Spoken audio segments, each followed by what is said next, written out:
আপনি তো পশ্চিমা বলয়ে আটকা পড়ে আছেন, আপনি তো স্বাধীন না। আপনি তো কমনওয়েলথভুক্ত একটা দেশ, আপনি পুরা স্বাধীন না। আপনি তো ইন্টারন্যাশনাল আদালতের অধীন, আপনি স্বাধীন না। আপনি বিশ্ব ব্যাংকের অধীন, আপনি স্বাধীন না। যেদিন কোরআন হাদিসের রাজনৈতিক আদর্শকে হৃদয়ে লালন করে ইসলামের ঝান্ডাটা তুলে ধরতে পারবেন, সেদিনই দক্ষিণ এশিয়ায় বাংলাদেশ সবচেয়ে স্বাধীন রাষ্ট্র হিসেবে তার অস্তিত্ব প্রকাশ করতে পারবে।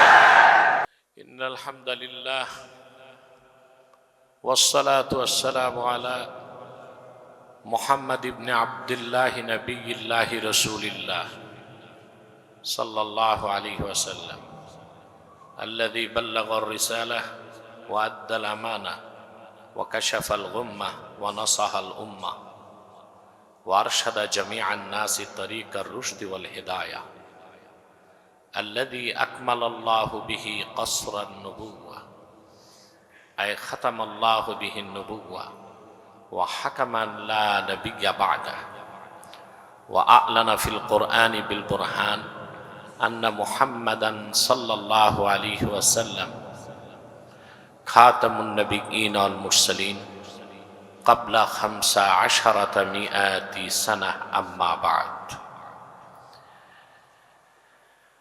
فأعوذ بالله من الشيطان الرجيم بسم الله الرحمن الرحيم إن أكرمكم عند الله أتقاكم وقال رسول الله صلى الله عليه وسلم بني الإسلام على 5 شهادة أن لا إله إلا الله وأن محمد رسول الله صلى الله عليه وسلم وإقام الصلاة وإيتاء الزكاة والحج وصوم رمضان আখরাজাহুল বুখারী ফি সহিহ।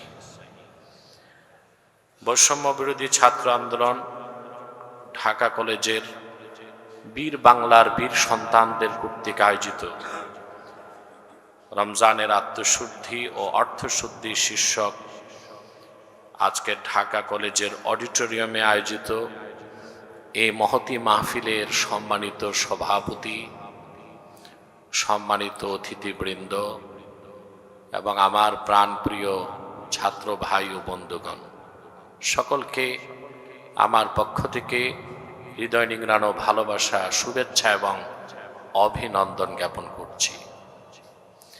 আল্লাহ সুবহানাহু ওয়া তাআলা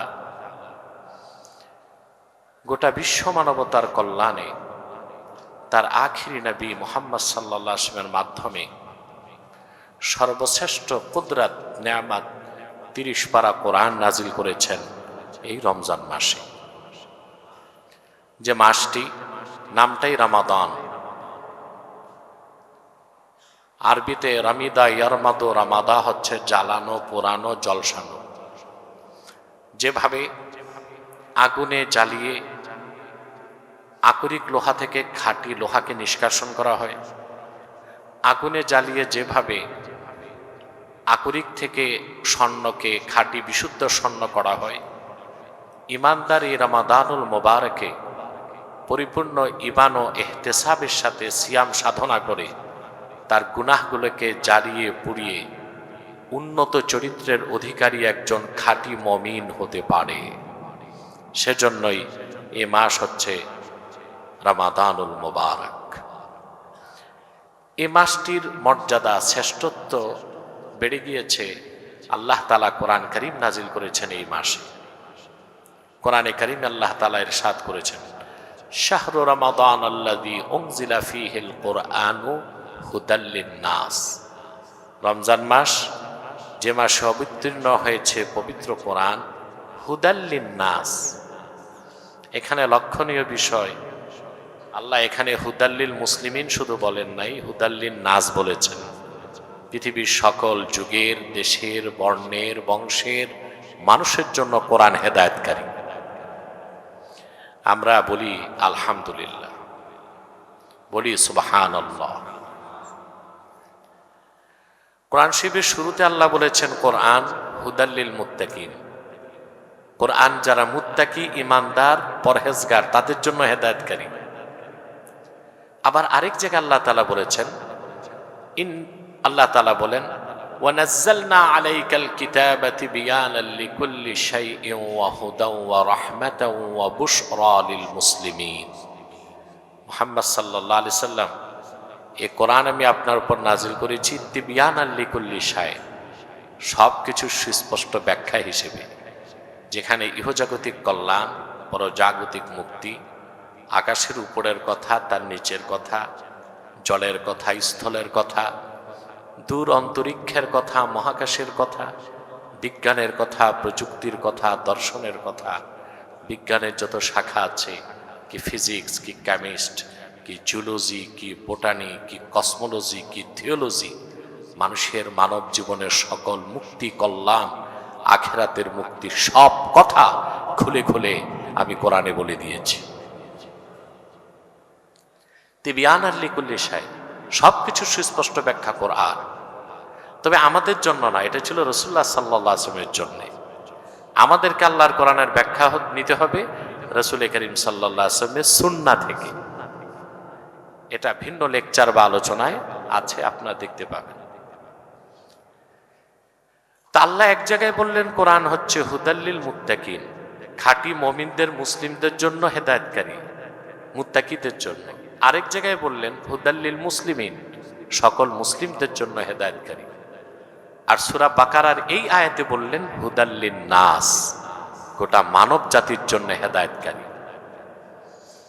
এখন আল্লাহ তাআলা তিনটি স্তরে কথাটি কেন বললেন তা লক্ষণীয় বিষয়। শুরুতেই বলতে পারতেন আলিফ লাম মিম যালিকাল কিতাব লা রাইবা ফীহি হুদাল্লিন নাস, এ কোরআন সকল মানুষের জন্য হেদায়েতকারী। ওই মানুষের মধ্যে তো সবই থাকতো, বিশ্বাসী, অবিশ্বাসী, অ্যাথিস্ট, সোফিস্ট, লেফটিস্ট, রাইটিস্ট, কৃষ্ণাঙ্গ, শ্বেতাঙ্গ, সব মানুষই তো থাকতো। তা না করে তিনি ক্লাসিফাইড করেছেন। প্রথম বলেছেন কোরআন হুদাল্লিল মুত্তাকিন, মুত্তাকিদের জন্য পথ প্রদর্শক। এরপর বললেন হুদাল্লিল মুসলিমিন, মুসলমানদের জন্য পথ প্রদর্শক। এরপর বললেন হুদাল্লিন নাস, গোটা মানব জাতির জন্য পথ প্রদর্শক। তার ব্যাখ্যা কি? বিশ্ববরেণ্য মুফাসসির কাজী বাইজাবি তাফসির বাইজাবিতে ব্যাখ্যা করেছেন যে পৃথিবীর ইমানদার বিশ্বাসীগণ, মুত্তাকিগণ আল্লাহর কোরআন থেকে সবচেয়ে বেশি উপকার লাভ করবে। তারপর উপকার লাভ করবে মুসলিমগণ, তারপর উপকার লাভ করবে বাকি মানব জাতি। অর্থাৎ পৃথিবীর অবিশ্বাসীরাও যদি কোরআনের অনুসরণ করে, পরকালে তাদের কোনো লাভ নাই, কিন্তু পৃথিবীতে তারা কল্যাণ পাবে, মুক্তি পাবে, সমৃদ্ধি পাবে, নিরাপত্তা পাবে। আর মুসলমানগণ যদি আল্লাহর কোরআনের অনুসরণ করে, তারা দুনিয়াতেও সুখ শান্তি সমৃদ্ধি পাবে, পরকালে মুক্তি পাবে। আর মুত্তাকিগণ যারা, তারা আল্লাহর কোরআনের 100% উপকারে ধন্য হবে। পৃথিবীতে তারা সম্মান, সমৃদ্ধি, শক্তি, শান্তির সাথে আখেরাতে বেহেশতে উঁচু মাকাম লাভ করবে। তাহলে বোঝা যাচ্ছে আল্লাহর কোরআন থেকে সবটুকুন উপকার নিতে হলে আমাদের শুধু মানুষ হলে হবে না, মুসলিম হতে হবে, সুপার ক্লাসের মুসলিম, মুত্তাকি হতে হবে। আর সেই তাকওয়া অর্জন করে মুত্তাকি হবার জন্য 1 মাসের হাতে কলমে প্রশিক্ষণ দিতে আল্লাহ তাআলা রমজানের রোজাকে ফরজ করে দিয়েছেন। প্রিয় বন্ধুরা, লক্ষ্য করে দেখুন, কোরআন নাজিল হয়েছে রমজান মাসে, আর এই পুরা মাসটাকে আল্লাহ সিয়াম সাধনা, রোজাকে ফরজ করে দিয়েছেন। কারণটা কি? কারণ হচ্ছে মানুষের 2 ধরনের খোরাক। মুহাক্কিকগণ বলেন আম্মাল গিযাউ ফাহুয়া নাওআন, খোরাক 2 প্রকার। একটা হচ্ছে গিযাউন তাকুমু বিহিল আবদান, এক প্রকার খাদ্য যা মানুষ গ্রহণ করে দেহকে টিকিয়ে রাখতে, যা গ্রহণ করলে মানুষের দেহ শক্তিশালী হয়, সুঠাম হয়, না খেলে ক্ষুধা লাগে, দেরি করলে মানুষ মরে যায়। আরেক প্রকার খোরাক গিযাউন তাকুমু বিহিল আরওয়াহ, যে খোরাকটা গ্রহণ করলে মানুষ স্পিরিচুয়ালি, আধ্যাত্মিকভাবে শক্তি লাভ করে, তার আত্মাটা পবিত্র হয়, পরিচ্ছন্ন হয়, সে গেজা, সেই গেজাই রুহের খোরাকটা দুনিয়া থেকে আসে না। দেহের খোরাকটা চাল, ডাল, গম, ফল ফলাদি, শাকসবজি মাটি থেকে আসে, কারণ দেহটা মাটি দিয়ে তৈরি, কিন্তু রুহুটা এসেছে আল্লাহর কাছ থেকে। রুহের খোরাক কোরআনটাও এসেছে আল্লাহর কাছ থেকে। আমরা যখন গেজায় রূহ আল্লাহর কোরআনের হেদায়েতকে গ্রহণ করব, তখনই আমরা প্রকৃত মানুষ হতে পারব।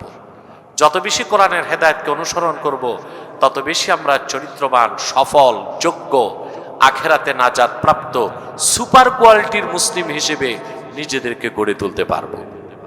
আর এই কোরআন শুধু আমাদের পারলৌকিক মুক্তির ব্যবস্থা দিয়েছে তা নয়, বরং এই পৃথিবীতে মানুষের বেঁচে থাকার জন্য যত নীতি আছে, শিক্ষানীতি, সংস্কৃতি, অর্থনীতি, পররাষ্ট্রনীতি, রাজনীতি, এই পৃথিবীতে মানুষের জন্য যত নীতির প্রয়োজন তার চূড়ান্ত ব্যাখ্যা ও সমাধান আল্লাহ কোরআন কারীমের মধ্যে রেখে দিয়েছেন। সেজন্য এই কোরআনটা ব্যক্তিগত পর্যায়ে বিশ্বাস করতে হবে পুরাপুরি, আর রাষ্ট্রীয় জীবনে আল্লাহর কোরআনের অনুসরণ করতে হবে, সমাজ জীবনে, রাষ্ট্রীয় জীবনে, অর্থনৈতিক জীবনে, জীবনের সকল ক্ষেত্রে। আমি যে কথাটি বলেছিলাম, আল্লাহ বলেছেন হুদাল্লিল মুত্তাকিন, কোরআন মুত্তাকিদের জন্য পথ প্রদর্শক। কোরআন হুদাল্লিল মুসলিমিন, মুসলমানদের জন্য পথ প্রদর্শক। কোরআন হুদাল্লিন নাস, সকল মানুষের জন্য পথ প্রদর্শক।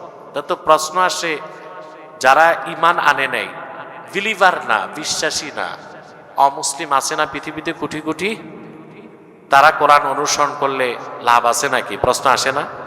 জি।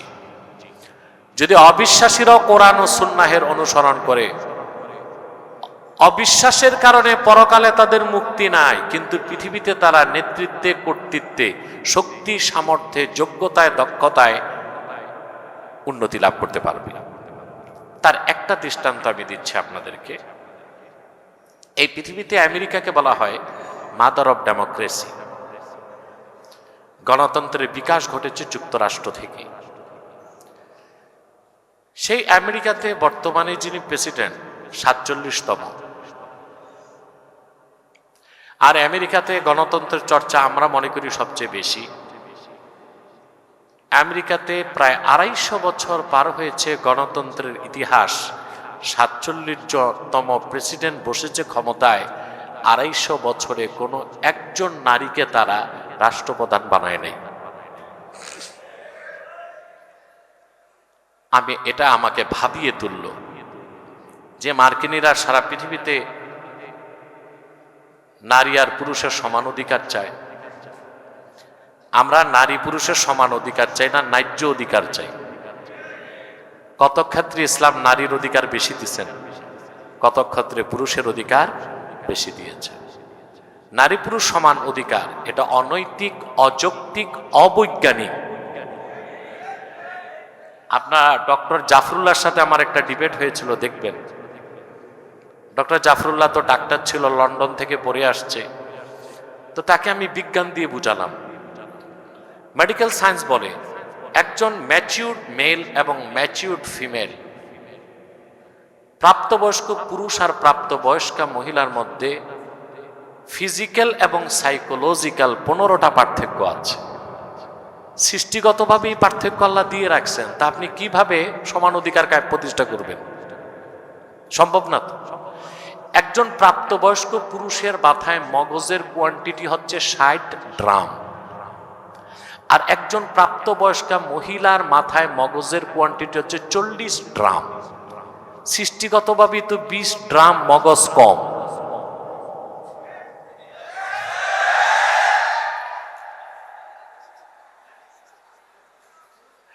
আপনারা হই করে তো আমাকে নারী বিদ্বেষী প্রমাণ করে দিবেন। এটাই তো বাস্তবতা। তো এইভাবে সৃষ্টিগতভাবে 15টা পার্থক্য আল্লাহ রেখে দিয়েছেন পুরুষ আর মহিলার মধ্যে। অথবা নারী পুরুষ সমান অধিকার, এটা পাগলের প্রলাপ ছাড়া আর কিছু না। আমরা বলি ন্যায্য অধিকার। যেখানে নারীর অধিকার বেশি, বেশিটা মানি। যেখানে পুরুষের অধিকার বেশি, বেশিটা মানি।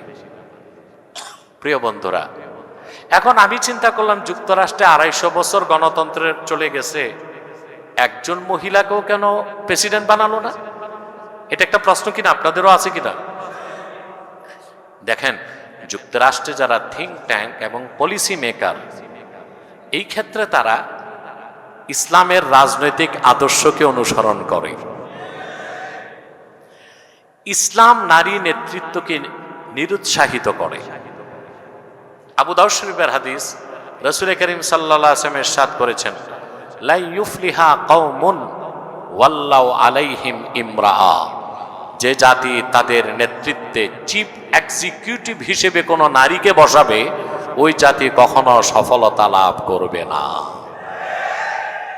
যুক্তরাষ্ট্রের থিঙ্ক ট্যাঙ্ক এবং পলিসি মেকাররা ইসলামকে বিশ্বাস করে না, কিন্তু এতটুক জানে কোরআন হাদিসে যা আসছে তা ধ্রুব সত্য, মহাসত্য। তাদের পার্থিব সফলতা সমৃদ্ধির জন্য তারা সেজন্য নারী নেতৃত্বকে পাশ কেটে চলে যায়। যদি অমুসলিমরা কোরআন হাদিসের কিছু বিধান মানলে এতটুকু সফলতা দুনিয়া লাভ করতে পারে, আমরা যদি জীবনের প্রতিটি মৌলিক ক্ষেত্রে সে কোরআন আর সুন্নাহ মানতাম, তাহলে পৃথিবীতে আমরাই নেতৃত্ব দিতাম, কর্তৃত্ব করতাম, আমরাই সফল সমৃদ্ধ ইনসাফ ভিত্তিক রাষ্ট্র কায়েম করতে পারতাম, আমরাই ভালো মানুষ সুপার কোয়ালিটির মুসলমান হতাম, আর আমরা পরকালে সবার আগে মুক্তি পেয়ে আল্লাহর জান্নাতে যেতে পারতাম। তাহলে আমাদের আজকে কি শিক্ষাটা কি নিব আমরা, যে আমাদের আত্মশুদ্ধির জন্য, অর্থশুদ্ধির জন্য কোরআন সুন্নাহর আলোকে জীবন গঠন করতে হবে। কিন্তু সেই সুযোগ আমাদের রাষ্ট্র আমাদেরকে দিচ্ছে না। মাদ্রাসায় যারা পড়ে তারা কোরআন হাদিস পড়তেছে, স্কুল কলেজ ভার্সিটিতে কোরআন হাদিসের মৌলিক শিক্ষাকে, কোরআন হাদিসের বুনিয়াদী শিক্ষাকে পাঠ্যপুস্তকের অন্তর্ভুক্ত করতে হবে প্রাইমারি থেকে বিশ্ববিদ্যালয় পর্যন্ত। তাহলে আমরা ভালো টিএনও, ইউএনও, মন্ত্রী, এমপি, সচিব, আমলা, ব্যারিস্টার, ম্যাজিস্ট্রেট, অফিসার পাবো, সাথে তাদের প্রত্যেককে দেখব চরিত্রবান, পরকালে বিশ্বাসী, আল্লাহওয়ালা বুজুর্গ। এটি তো বাংলাদেশের মূল ক্রাইসিস, দুর্নীতি। হেনরি কিসিঞ্জার ৭২ সালে বলেছিল দেশ স্বাধীনের পর বাংলাদেশ তলাবিহীন ঝুড়ি, আর ২০২৪ সালে এসে আমরা পেয়েছি ঝুড়িবিহীন তলা। আগে ছিল তলা, ছিল না ঝুড়ি, এখন আছে ঝুড়ি নাই তলা। কত টাকা পাচার হয়েছে বিদেশ, দুর্নীতিবাজরা পাচার করেছে আপনারা জানেন? আপনাদের প্রত্যেকের মাথা পিছু ঋণ হচ্ছে ১,০৭,০০০ টাকা। এবং আমি ব্যক্তিগতভাবে বিশ্বাস করি পাচার হওয়া একটি টাকাও ফেরত আনা সম্ভব হবে না। কারণ এই যে চুরিটা হয়েছে এটা পুকুর চুরি না, মহাসাগর চুরি। এই চুরির টাকা যেখানে গেছে ওরা আবার আন্তর্জাতিক মানের চোর। চুরিতে তারা ওয়ার্ল্ড ক্লাস স্ট্যান্ডার্ডটিকে মেনটেন করে, সেজন্য ছোটখাটোরা কেউ জেলে, কেউ জঙ্গলে। এখন কিছু আছে জেলে, বাকিরা জঙ্গলে। আসাম ত্রিপুরার জঙ্গলে ঘুরতেছে বেচারারা, হয়তো বা কাঁটাতারের বেড়া দিয়ে উকি ঝুঁকি দিয়া দেখে সোনার বাংলা কেমন আছে, দেখে সব ঠিক আছে, ওরাই নাই। কেন বললাম? পরাজিত শক্তি থেকে আগামীর বিজয়ী শক্তিকে শিক্ষা গ্রহণ করতে হবে। ইসলাম ও মুসলমানকে চ্যালেঞ্জ করে বাংলাদেশের সংস্কৃতির বিরুদ্ধে অবস্থান নিয়ে লুটপাট দুর্নীতি করে আর ফেসিবাদের মাধ্যমে ক্ষমতায় টিকে থাকা যায় না। বীর বাঙালি রাজনৈতিকভাবে তত সচেতন না হলেও ইসলাম, মুসলমান ও দেশ বিরোধী কোনো চক্রান্তকে কখনো প্রশ্রয় দেয় নাই, ভবিষ্যতেও দিবে না ইনশাআল্লাহ। এই যে রাষ্ট্রের মেরামত বা সংস্কার করতে হবে, কিছু পলিসি চেঞ্জ করলে হবে না, পলিসি মেকার যারা তাদের চরিত্র বদলাতে হবে। সেটার জন্য অক্সফোর্ড আর ক্যামব্রিজ থেকে ডিগ্রি আনলে হবে না, তাকওয়া লাগবে। আর সে তাকওয়ার শিক্ষা দেয় রমাদানুল মুবারক। সে তাকওয়ার পাথেও নিতে হবে কোরআন এবং সুন্নাহ থেকে।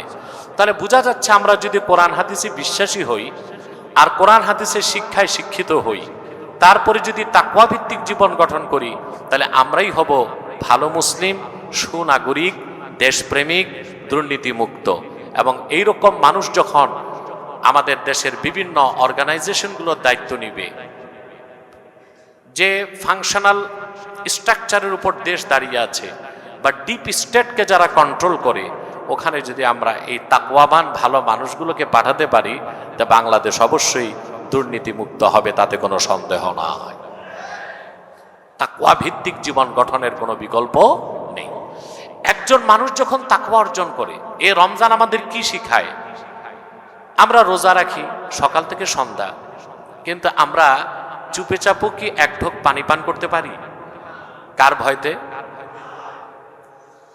অন্য সব ইবাদতে লৌকিকতার সুযোগ আছে, শুধু রমজানের রোজায় লৌকিকতার সুযোগ নাই। আল্লাহ তাআলা বলেছেন হাদিসে কুদসি, আল্লাহর হাবিব সাল্লাল্লাহু আলাইহি ওয়াসাল্লাম বলেছেন, মহান আল্লাহ বলেন, আস-সাওমু লি ওয়া আনা আজজি বিহি, রোজা একান্তই আমার জন্য, আর আমি রোজাদের পুরস্কার নিজে দান করব। কারণ যে নামাজ পড়তেছে তার নামাজে লৌকিকতা থাকতে পারে, যে কোরবানি দিচ্ছে 3 লাখ টাকার বড় গরুটা কোরবানি দিল, ওখানে কোরবানি উদ্দেশ্য পুরা নাই, কিছু লৌকিকতাও আছে। যে লম্বা দাড়ি রাখলো তার লৌকিকতা থাকতে পারে, মানুষ তাকে ট্রাস্ট করবে। কিন্তু রোজাটা একান্তই আল্লাহর জন্য। অর্থাৎ যে রোজা রাখলো সে সকাল থেকে সন্ধ্যা পর্যন্ত এক ঢোক পানি পান করলো না আল্লাহর ভয়তে। এটাই তো তাকওয়া। রোজা তো আমাদের এটাই শিখায় যে আল্লাহ তাআলা সবকিছু দেখেন, সবকিছু জানেন, সবকিছু করতে হবে আল্লাহর সন্তুষ্টির জন্য। তাহলে যে ব্যক্তি বিশ্বাসটা আছে যার অন্তরে যে আল্লাহ আমাকে দেখতেছেন, আমার প্রতিটি আমল লিপিবদ্ধ হচ্ছে, সে কখনো সুদ খাবে না, ঘুষ খাবে না, খাদ্যে ভেজাল মিশাবে না, রোজা রেখে দ্রব্যমূল্যে সিন্ডিকেট করে দ্রব্যমূল্যের দাম বাড়াবে না। পৃথিবীর সব জায়গায় রমজান মাসে দ্রব্যমূল্যের দাম কমে, আর বাংলাদেশের দ্রব্যমূল্যের দাম বেড়ে যায়। কারণ বেগুন হয় আগুন, রমজানের আগে যা বকরিও খায় না, এই বেগুন হয় 70 টাকা কেজি। কারণ বাঙালি মনে করে বেগুনি ছাড়া ইফতার করলে ইফতারি হবে না। আমরাও পারি কিন্তু বেগুনটা বাদ দিয়ে দিতে, পেঁপে দিয়ে বানায় পেপিনি নামেও তো খাইতে পারি, বেগুনি খেতে হবে এমন তো কোনো কথা নাই। তো সিন্ডিকেট ব্যবসায়ীগুলোকে যে দেখবেন এরা নামাজও পড়ে, রোজাও রাখে। অর্থাৎ গোটা রাষ্ট্রের সিস্টেমটাই পচে গেছে, নষ্ট হয়ে গেছে। এটাকে সংস্কার করতে হলে পশ্চিমা আদর্শ চলবে না, এখানে ইসলামের কালজয়ী মহান আদর্শকে গ্রহণ করতে হবে। কোরআন ও সুন্নাহর নীতি গ্রহণ করলেই বাংলাদেশকে মেরামত করা সম্ভব হবে। এই মহাসত্য যতদিন ছাত্র সমাজ ও দেশের রাজনীতিবিদগণ না বুঝবে, ততদিন পর্যন্ত বাংলাদেশকে এই কথিত গণতন্ত্র সুস্পষ্ট মুক্তি ও স্থায়ী কল্যাণ এনে দিতে পারে না। আমার কাছে একজন শীর্ষ সমন্বয়ক গিয়েছিলেন, আমার স্নেহধন্য, আমি নামটা বললাম না। আমি তাকে বলেছি, আপনারা কি রকম রাষ্ট্র বানাতে চান? বলে এমন একটা রাষ্ট্র, স্বপ্নের রাষ্ট্র। আমি বললাম, স্বপ্নের রাষ্ট্র করতে লাগবে স্বাধীন পররাষ্ট্রনীতি। তা কি করতে পারবেন? ভারতের আধিপত্য থেকে বাংলাদেশ মুক্ত হয়েছে, কিন্তু পশ্চিমা আধিপত্যের দিকে বাংলাদেশ যদি যায়, তাহলে কি বাংলাদেশের স্বাধীন পররাষ্ট্রনীতি থাকবে? আমি বলেছি যে স্বপ্নের বাংলাদেশ চান, সেজন্য একটি সাস্টেইনেবল ইকোনমি, একটি টেকসই অর্থনীতি লাগবে। প্রচলিত অর্থনীতি কি টেকসই অর্থনীতি দিতে পারবে? পারবে না। সেটা পারবে জাকাত ভিত্তিক অর্থনীতি। স্বাধীন পররাষ্ট্রনীতির জন্য দরকার জনগণের ইচ্ছার প্রতিফলন, কিন্তু সেই সুযোগ তো নাই আপনার। আপনি তো পশ্চিমা বলয়ে আটকা পড়ে আছেন, আপনি তো স্বাধীন না। আপনি তো কমনওয়েলথভুক্ত একটা দেশ, আপনি পুরা স্বাধীন না। আপনি তো ইন্টারন্যাশনাল আদালতের অধীন, আপনি স্বাধীন না। আপনি বিশ্ব ব্যাংকের অধীন, আপনি স্বাধীন না। যেদিন কোরআন হাদিসের রাজনৈতিক আদর্শকে হৃদয়ে লালন করে ইসলামের ঝান্ডাটা তুলে ধরতে পারবেন, সেদিনে দক্ষিণ এশিয়ায় বাংলাদেশ সবচেয়ে স্বাধীন রাষ্ট্র হিসেবে তার অস্তিত্ব প্রকাশ করতে পারবে। আসুন আরেকটা বিপ্লবের প্রস্তুতি নিন। বিপ্লব যদি ধরে না রাখতে পারেন, আপনাদের কি অবস্থা হবে? আমার ছাত্র বন্ধুরা, থাকতে পারবেন বাংলাদেশে? নিরাশ হবেন না। কোন অপশক্তি আপনাদের গায়ে হাত দিবে, আলেম সমাজ তা মেনে নিবে না।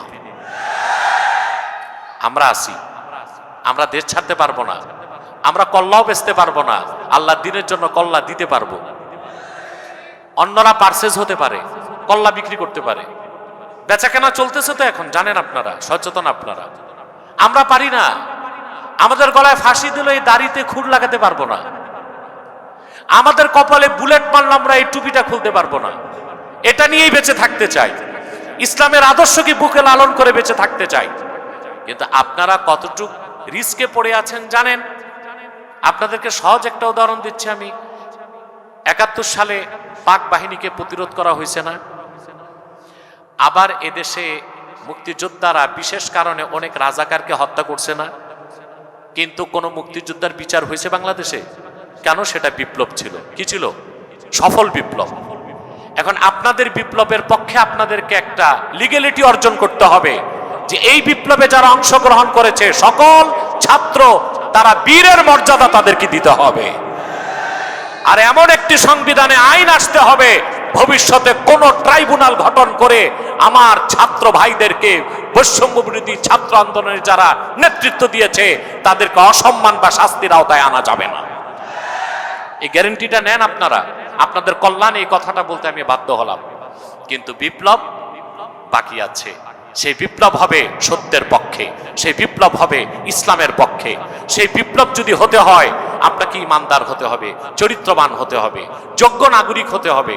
আর সেটা আপনাকে শিখায় রমাদানুল মোবারকের তাকওয়া। আর রসদ যোগাতে হবে আপনাকে কোরআন এবং সুন্নাহ থেকে। এটাই রমজানের মূল শিক্ষা। আমরা তা হৃদয়ে লালন করব বলে আশা করি ইনশাআল্লাহ। প্রিয় ভাইরা, আপনাদেরকে আরেকটু জরুরি কথা বলছি। দেশকে মেরামত করার জন্য আপনারা হচ্ছেন বাংলার বীর সন্তান। এখন আপনারা 15 বছরের অত্যাচার নিপীড়নের জগদ্দল পাথরকে সরিয়েছেন। আপনারা এদেশের রাজনৈতিক দলের নেতারা এখন লম্বা লম্বা বুলিয়া ওড়ায়। ছিলেন কোথায়? লাঠির একটা পিটা খেয়েই তো হসপিটালে যে ঘুমাইছেন আপনারা। আর আমার দেশের ছাত্ররা বুক পেতে দিয়েছে বুলেটের সামনে। বাংলাদেশের ভবিষ্যৎ কি হবে তা নির্ধারণ করার পূর্ণ এখতিয়ার তাদের আছে। তাদের মতামত নিতে হবে, তাদের মতামতকে মূল্যায়ন করতে হবে। কিন্তু মতামতটা হতে হবে আপনাদের শরিয়া ভিত্তিক মতামত। এমন কোন পলিসি, এমন কোন আইন, এমন কোন আদর্শ আমাদের রাষ্ট্রের ভিত্তি হতে পারে না যা শিরকপূর্ণ, কুফরপূর্ণ। এই দিকটা আমাদেরকে অবশ্যই লক্ষ্য রাখতে হবে। আপনাদের দেশে অনেকেই ফরাসি বিপ্লবে খুব অনুপ্রাণিত হয়েছেন, ঠিক না? কিন্তু আপনারা জানেন না ফরাসি বিপ্লবটা হয়েছে একটা মিথ্যার উপর, গ্রেট ফিয়ার, একটা মিথ্যা গুজবের উপর ফরাসি বিপ্লব হয়েছে। যে কারণে বিপ্লবটা 10 বছর পর কিছুটা সফল হলেও পরবর্তীতে নেপোলিয়ন বোনাপার্টের মাধ্যমে একনায়কতন্ত্র কায়েম হয়েছে। আমি আপনাদের যেটা বার্তা দিতে চাই, যে বিপ্লবের মাধ্যমে আপনারা ফেসিবাদ মুক্ত বাংলাদেশ করেছেন, এখনো কিন্তু আপনাদের আন্দোলন ফ্লাই করেছে, সেফ ল্যান্ডিং হয় নাই। আমি বুঝাতে পারি নাই। আপনারা বাংলাদেশকে একটা জায়গায় নিয়ে যাবার জন্য ফ্লাই করেছেন, সেফ ল্যান্ডিং হয় নাই। বিমান উপরে উঠে যাবার পর যতক্ষণ সেফ ল্যান্ডিং না হয় ততক্ষণ ক্রাশ হবার সম্ভাবনা থাকে। যে বাংলাদেশকে আপনারা যে গন্তব্যে নিয়ে যেতে চেয়েছেন সেই গন্তব্যে আপনাদের পৌঁছাবার দায়িত্ব আপনাদের। নতুবা ক্রাশ হতে পারে, বিপ্লব ব্যর্থ হতে পারে, এখানে সিভিল ওয়ার হতে পারে, মার্শাল ল আসতে পারে, গণতন্ত্র যেটা চান আপনারা সেটার পথ রুদ্ধ হয়ে যেতে পারে, নির্বাচন ইলেকশন বন্ধ হয়ে যেতে পারে। পরিশেষে আমার নসিহত যে আপনারা একটি সত্যের উপর একটি বিপ্লব গড়ে তোলার জন্য প্রস্তুত হন। আপনার যারা মুমিন বিশ্বাসী, ঈমানকে মজবুত করুন, সহি আকীদা লালন করুন। রমজান থেকে শিক্ষা নিন যে আমরা সংযমী, আমরা তাকওয়াবান। তাকওয়ার ভিত্তিতেই আমরা সমাজ ও রাষ্ট্রকে নির্মাণ করব ইনশাআল্লাহ। দেখুন, আরেকটা কথা বলি, আপনারা প্রত্যেকেই বাংলাদেশের কোনো না কোনো অঞ্চলের সন্তান। আপনারা প্রত্যেকেই আপনার নিজের সমাজটাকে বদলে দিতে পারেন, এটা সম্ভব আপনার দ্বারা। রাষ্ট্রবিজ্ঞানে একটি কথা আছে, society is great than state. রাষ্ট্র থেকে সমাজ বড়। আপনারা ছাত্র সমাজ যদি আপনাদের যে আমানত দেশ জাতির প্রতি, রাষ্ট্রের প্রতি, পরিবারের প্রতি, আপনারা যদি কোরআন সুন্নাহর আলোকে নিজেরা ইমানদার হয়ে চরিত্র গঠন করে আপনাদের পরিবার সমাজকে গঠন করে একটা সুন্দর সুস্থ সমাজ আমাদের উপহার দিতে পারেন, আগামী প্রজন্ম আপনাদেরকে একটি জাস্টিস, ইনসাফপূর্ণ ইসলামী রাষ্ট্র উপহার দেবে ইনশাআল্লাহ। সেটাই আপনাদের প্রকৃত মুক্তি এবং কল্যাণ। সেই পথে আমাদেরকে এগোতে হবে। আল্লাহ যেন আমাদেরকে কবুল করেন, মঞ্জুর করেন। আপনাদের প্রতি আমার বিশেষ নসিহা, আল্লাহর কোরআনকে পড়ুন তর্জমা ও ব্যাখ্যার সাথে। আপনারা খোঁজ নিয়ে দেখবেন ইউরোপ আমেরিকায় যারা রাজনীতি করে, প্রেসিডেন্ট হয়, প্রধানমন্ত্রী হয়, তারা 3টা বিষয়ে পড়াশোনা করে। প্রথম হচ্ছে থিওলজি, ধর্মতত্ত্ব। তারপরে হিস্টোরি পড়ে তারা, হিস্ট্রি, ইতিহাস। 3 নাম্বার তারা গ্রিক দর্শন, ফিলোসফিটা পড়ে। কারণ তারা অধিকাংশই সফিস্ট। সফিস্ট হচ্ছে সেই লোক যে মহান আল্লাহর তাওহীদ বিশ্বাস করে কিন্তু কোনো ধর্ম মানে না। আর অ্যাথিস্ট হচ্ছে সেই লোক যে আল্লাহর তাওহীদকে বিশ্বাস করে না, কোনো ধর্ম মানে না। আমরা অধিকাংশ যারা, আমরা সফিস্ট না, এথিস্ট না, আমরা শুধু রাইটিস্ট না, আমরা ইসলামিস্ট। আমাদের হৃদয়ে ঈমানকে আমরা লালন করি, অথবা আমরা সুপার কোয়ালিটির মুমিন মুসলমান যদি হই, আমরা মুত্তাকি হতে পারবো। আর আপনি যদি মুত্তাকি হয়ে যান, তাহলে আপনি পৃথিবীতে কল্যাণ পাবেন, সুখ পাবেন, নিরাপত্তা পাবেন, আখেরাতে পাবেন আল্লাহর জান্নাত, যেটা আমাদের পরিপূর্ণ সফলতা। আল্লাহ তাআলা ওয়াদা করেছেন কোরআন কারীমে, ওয়াল্লাযীনা জাহাদু ফীনা লানাহদিয়ান্নাহুম সুবুলানা ওয়া ইন্নাল্লাহা লামাআল মুহসিনিন। আল্লাহ কোরআনে সূরা আনকাবুতের শেষ আয়াতে ওয়াদা করেছেন, আর যে সকল মুমিন মুসলমানগণ আমি আল্লাহকে পাওয়ার জন্য আমার দ্বীনের স্বার্থে সংগ্রাম করে, সাধনা করে, আমি আল্লাহ তাদেরকে আমার কাছে পৌঁছার জন্য সব পথ দেখাই দিব। ওয়া ইন্নাল্লাহা লামাআল মুহসিনিন, আর অবশ্যই আল্লাহ মুহসিন বান্দাদের সাথে আছে। এই মুহসিন হচ্ছে মুত্তাকিগণ, যারা মুত্তাকি তারাই মুহসিন। আপনি যদি রমজানে রোজা রেখে কোরআন হাদিসের অনুসরণ করে মুত্তাকি হতে পারেন, আল্লাহ আপনার সাথে থাকবেন। কোন অর্থে? আল্লাহ আপনাকে চারটা জিনিস পৃথিবীতে নগদ দিবেন। প্রথম হচ্ছে রাহমাত, তারপর নুসরাত, তারপর হচ্ছে ইজ্জত, তারপর হচ্ছে কুওয়াত। আল্লাহ আপনার উপর রহমত বর্ষণ করবেন, আল্লাহ আপনাকে ইজ্জত বা সম্মান দিবেন, আল্লাহ আপনাকে সাহায্য করবেন, এবং আল্লাহ আপনাকে নিরাপত্তার ব্যবস্থা আল্লাহ করে দিবেন, কুওয়াত বা শক্তি আপনাকে দান করবেন। পৃথিবীতে যার চারটা শক্তি বেশি তাকে পরাশক্তি বলা হয়। যেমন যুক্তরাষ্ট্র, চারটা শক্তি, 4M থিওরি, চারটা শক্তি 4M থিওরি। প্রথম হচ্ছে মানি, পয়সা, তারপর হচ্ছে মাসাল, শক্তি, তারপর হচ্ছে মিডিয়া, তারপর হচ্ছে ম্যান্ডেট। এই চারটা আমেরিকার সবচেয়ে বেশি, সেজন্য তাকে বলা হয় পরাশক্তি। অবশ্য সে এখন ধরাশক্তিতে পরিণত হয়ে যাচ্ছে, আলহামদুলিল্লাহ। তার মানি কত? তার বর্তমান রিজার্ভ হচ্ছে $23 ট্রিলিয়ন। আর আমাদের বাংলাদেশে আছে মনে হয় $23 বিলিয়ন। তার রিজার্ভ হচ্ছে $23 ট্রিলিয়ন। তার মাসাল, পেশি শক্তি কি? তার ফাইটার আছে 2000-এর বেশি, এয়ারক্রাফট ক্যারিয়ার আছে 14টা, তার নিউক্লিয়ার উইপন আছে প্রায় 6500। এটা হচ্ছে তার মাসাল। 3 নাম্বার হচ্ছে তার মিডিয়া। আল জাজিরা ছাড়া পৃথিবীর সবগুলো স্যাটেলাইট মিডিয়া তার পকেটে। 4 নাম্বার হচ্ছে ম্যান্ডেট। পৃথিবীতে মাস্তানি করার লাইসেন্স নিতে তার বাইরে যাইতে হয় না, জাতিসংঘ তার বাড়িতেই আছে। এই চারটা শক্তি তার বেশি, তাকে আমরা বলি পরাশক্তি। আমি নামটা নিচ্ছি না, এই পরাশক্তি মধ্য এশিয়াতে যে ধরাশক্তিতে পরিণত হয়ে গেছে। এমন কিছু মানুষের কাছে যাদের পাগড়ি, দাড়ি আর AK-47 ছাড়া কিচ্ছু নাই, যাদেরকে পৃথিবীর মানুষ মোল্লা বললে চিনে, সে মোল্লাদের কাছে ধরা খেয়ে গেছে এই পরাশক্তি। কারণ মোল্লাদের মানি নাই, ম্যান্ডেট নাই, মাসেল নাই, মিডিয়া নাই, মোল্লাদের আছে স্পিরিচুয়াল পাওয়ার, ইমানি শক্তি। এটা আল্লাহ তাআলা দিয়ে থাকেন। অতএব আপনি যদি খাঁটি মুত্তাকি হন, তাহলে আল্লাহ আপনাকে ইজ্জত দিবেন, আপনাকে সম্মান দিবেন, আপনাকে রহমত দিবেন, আপনার উপর রহমত নাজিল, আপনার উপর রহমত বর্ষণ করবেন, আপনাকে আল্লাহ ইজ্জত দিবেন, আপনাকে আল্লাহ কুওয়াত দিবেন, আপনাকে আল্লাহ নুসরত করবেন। আসুন আমরা আল্লাহর কাছে এগুলো প্রত্যাশা করি, পরকালে আমরা আল্লাহর কাছে জান্নাত চাই। আল্লাহ যেন এই মহতী উদ্যোগকে কবুল করেন। আলহামদুলিল্লাহি রাব্বিল আলামিন ওয়াল আকিবাতু লিল মুত্তাকিন والصلاة والسلام على محمد النبي الأنبياء والمرسلين وعلى آله وصحبه أجمعين. ربنا آتنا في الدنيا حسنة وفي الآخرة حسنة وقنا عذاب النار. ربنا ظلمنا أنفسنا وإن لم تغفر لنا وترحمنا لنكونن من الخاسرين. اللهم اغفر لي ولوالدي وللمؤمنين يوم يقوم الحساب. اللهم ارزقنا قلبا نقيا من الشرك بريا لا كافرا ولا شقيا. اللهم اصلح لنا شاننا كله ولا تكلنا إلى أنفسنا طرفة عين. فاطر السماوات والأرض أنت ولينا في الدنيا والآخرة. توفنا مسلمين والحقنا بالصالحين. الله تعالى বৈষম্যবৃদ্ধি ছাত্র আন্দোলন ঢাকা কলেজের আয়োজিত আজকের মহতী ঐতিহ্যবাহী ইফতার মাহফিলকে তুমি কবুল ফরমাও। এই প্রোগ্রামে যারা উপস্থিত হয়েছে, আর্থিক, নৈতিক, দৈহিকভাবে সহযোগিতা সমর্থন করেছে, সকলের ধন ও মনকে কবুল করে এই ইফতার মাহফিলটা আমাদের সবার জন্য নাজাতের জারিয়া বানায় দাও। আল্লাহ, আমার কলিজার টুকরা ছাত্র ভাইগুলো বসে আছে, আল্লাহ যাদেরকে নিয়ে আগামীর বাংলাদেশের ভবিষ্যৎ দেখি, একটি উজ্জ্বল বাংলাদেশ যারা আমাদেরকে উপহার দিবে, ওই সৈনিকগুলো এখানে বসে আছে, আল্লাহ তাদের প্রত্যেককে তুমি হেদায়েত দান করো, খাঁটি ইমানদার বানায় দাও, সহিহ আকীদার ধারক বানায় দাও, আহলুস সুন্নাহ জামাতের অনুসারী বানায় দাও, খাতমে নবুয়ত আন্দোলনের সৈনিক বানায় দাও, নামাজি বানায় দাও, চরিত্রবান বানায় দাও, সুদক্ষ সুনাগরিক হিসেবে কবুল করে নাও। দেশ ও মানবতার সেবায় তাদেরকে নিয়োজিত হবার তৌফিক দান করো। আল্লাহ সততার সাথে, আমানতদারির সাথে তারা যেন পরিবার, সংসার, দেশ ও সমাজের নেতৃত্ব দিতে পারে, সেই তৌফিক তুমি তাদেরকে দান করো।